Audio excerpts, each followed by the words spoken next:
మొట్టమొదట ఓడిపోయే వ్యక్తి ఎవరన్నా ఉన్నారు అంటే కనుక మా రోజానే. నిన్న కూడా మాట్లాడింది, నిన్న కూడా తేల్చి చెప్పేసింది, నా గెలుపు కష్టం, నేను ఇక్కడ గెలవడం కష్టం, ఆఖరి రాగం కూడా పాడేసింది. ఎందుకంటే ఇక్కడున్న వైసీపీ నాయకులు రోజాకు ఓటేయద్దు, తెలుగుదేశానికి ఓటేయండి అని చెప్పేసి అని నిన్న ఒక వీడియో మాట్లాడింది. వినిపిస్తుంటుంది ఏమని మాట్లాడిందో.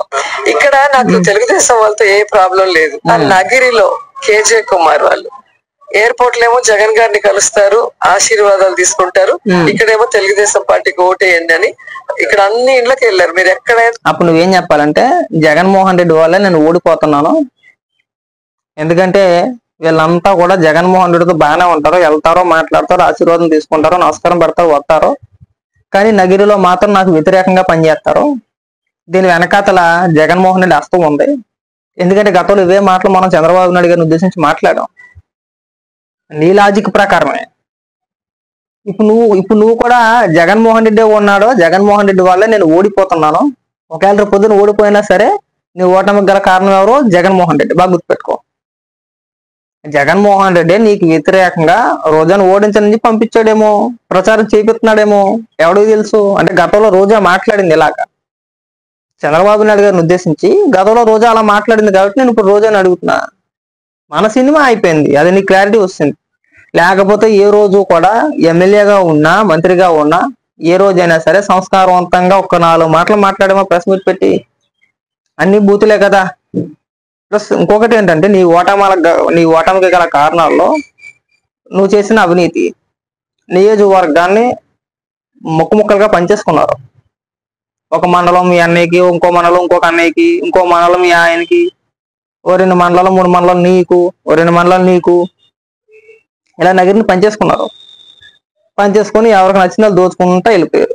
ఆఖరికి నీ అవినీతి బాగోతాన్ని మొత్తం 5 మండలాల నాయకులు, వైసీపీ నాయకులే ప్రెస్ మీట్ పెట్టి మరి, అయ్యా జగన్మోహన్ రెడ్డి గారు ఈసారి రోజాకి టికెట్ ఇవ్వమాకండి, రోజాకి టికెట్ ఇస్తే మేము ఎవరం కూడా పనిచేయము, ఖచ్చితంగా ఓడిస్తాం మేము రోజాని అని బహిరంగంగానే చెప్పారు వాళ్ళంతా కూడా.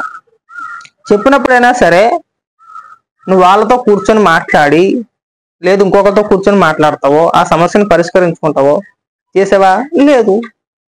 మీరంతా అంటే మీరంతా, మీరు నా బొచ్చి పీకలేరు, ఇంటికి పీకలేరు, మీ వల్ల ఏం కాదు, జగన్మోహన్ రెడ్డి నా వెనకాతలు ఉన్నాడు, జగన్మోహన్ రెడ్డి నేను ఎంత చెప్తే అంత. అసలు జనరల్గా నీకు టికెట్ ఇవ్వడం ఒక పిశాచి తెలుసా.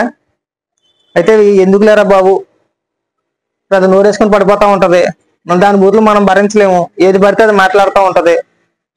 సో ఈసారికే ఇంకా మెల్లిగా ఈసారి అలవలా ఓడించేస్తే అక్కడ తప్పించేసి పక్కకి. రోజా అవినీతి జగన్మోహన్ రెడ్డి వరకు కూడా వెళ్ళింది.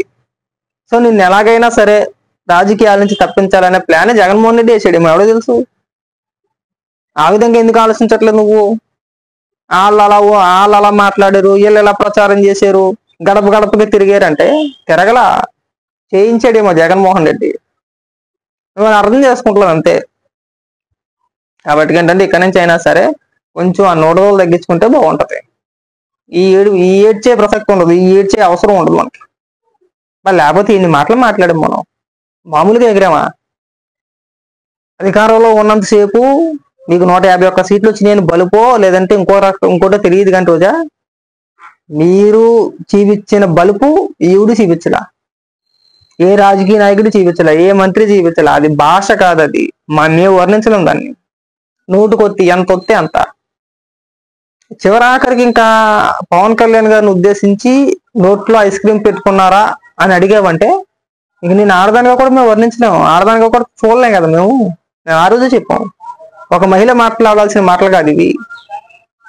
రాజకీయంగా నీకు ఎన్ని ఉన్నా, ఎంత కోపం ఉన్నా, ఉక్రోషం ఉన్నా, మనం మాట్లాడే భాష ఒకటి ఉంటుంది, సరిగ్గా మాట్లాడాలి.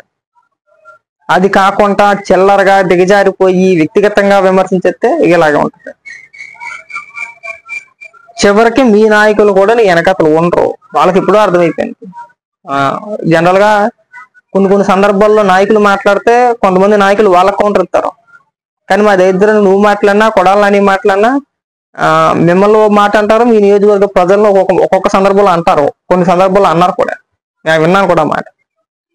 కొడాలని గారిని ఉద్దేశించి అయితే ఎంత పనికిమాలిన గుడివాడ ప్రజలు ఎలా గెలిపిస్తున్నారు బాబు, నిజంగా దండం పెట్టాలని చెప్పేసి అన్నారు కొన్ని సందర్భాల్లో నిన్ను ఉద్దేశించి కూడా అలాగే అన్నారు.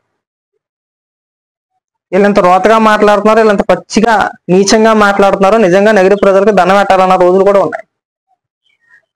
సో మీ వల్ల ఒకనొక సందర్భంలో వాళ్ళకు కూడా అవమానమే, వాళ్ళకు కూడా చెడ్డపేరే, నీ వెనకాల తిరిగే నాయకులకు కూడా వర్తింతది అది. అందుకని కదా ఈ ఎన్నికల్లో సెకండ్ స్థాయి లీడర్లో, నియోజకవర్గంలో సెకండ్ స్థాయి నాయకత్వం ఏదైతే ఉందో వాళ్ళు ఎవరు కూడా నీ వెనకాల తిరగల, ఎవరు తిరగల. ఖాళీ నువ్వు, నీ అన్నదమ్ములు ఇద్దరు, మీ ఆయన, గొప్ప కొంతమంది మినహాయించి సెకండ్ స్థాయి నాయకత్వం నీ వెనకట్ట లేనే లేదు. వైఎస్ఆర్సీపీ పార్టీ మొత్తం నీకు వ్యతిరేకంగా పనిచేసింది నగిరిలో. అది కూడా ఎవరు ఆదేశాలతో అనుకుంటున్నావు? స్వయంగా జగన్మోహన్ రెడ్డి ఆదేశాలతో నగిరిలో నిన్ను ఓడించడానికి జరిగిన ప్రయత్నం మాత్రమే అది. జనరల్ గా నీపై వచ్చిన రిపోర్ట్ ఏంటంటే, నగిరిలో ఉన్న రిపోర్ట్ ఏంటంటే, నగిరిలో ఈసారి రోజా ఖచ్చితంగా గెలవతావు. అది జగన్మోహన్ రెడ్డికి ఉన్న రిపోర్ట్. అది జగన్మోహన్ రెడ్డి తెలుసు, అది ఆ విషయం. నీకు టికెట్ ఇచ్చినా గెలవు అని చెప్పేసి జగన్మోహన్ రెడ్డి తెలుసు. అయినా ఎందుకు ఇచ్చాడు తెలుసా?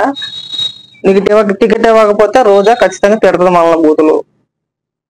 సో అక్కడ దాకా తెచ్చుకోవద్దు. కాబట్టి ఈసారి ఓడగొట్టేసి మెల్లిగా పక్కకి గంటేద్దాం. అంటే జగన్మోహన్ రెడ్డి మైండ్ సెట్ వేరే ఉంటుంది, ఆలోచన విధానం వేరే ఉంటాయి కదా. మళ్ళీ అలాగా మనమే అధికారంలోకి వచ్చేస్తాం, ఒకటి పోతే పోయిందిలే, నగిరి పోతే పోయిందిలే, పక్కకి గంటేండి అవ్వండి.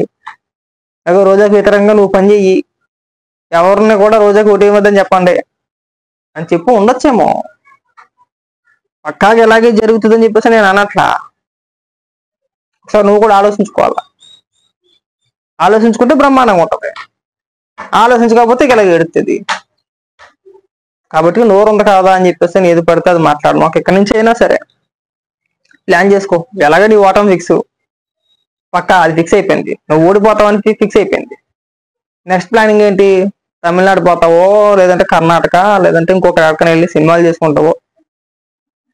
ఆంధ్ర రాష్ట్ర రాజకీయాల్లో నువ్వు వచ్చి ఏలెట్టే పరిస్థితి ఉండవు నాకు తెలిసి. జూన్ 4 తర్వాత మన అవినీతి బాగోతాలో, మనం ఎక్కడెక్కడ తినేసాము, ఏమేమి స్కామ్లు చేసాము, ఎంత నొక్కేసామో అన్ని బయటకు వస్తాయి.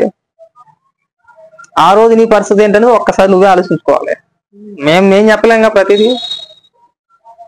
అది కర్మ అనేది ఒకటి ఉంటది. మన ఎదుటి వ్యక్తిని ఎంత చులకనగా మాట్లాడతామో తిరిగి ఆ ఎదుటి వ్యక్తి కూడా మనం అంతే చులకనగా మాట్లాడతాడు. నీ టైం బ్యాడ్, 2 సార్లు ఎమ్మెల్యేగా గెలిచాను కదా అని చెప్పేసి నువ్వు విర్రవీగిపోయావు. ఈసారి ఆ పరిస్థితి లేదు పాపం.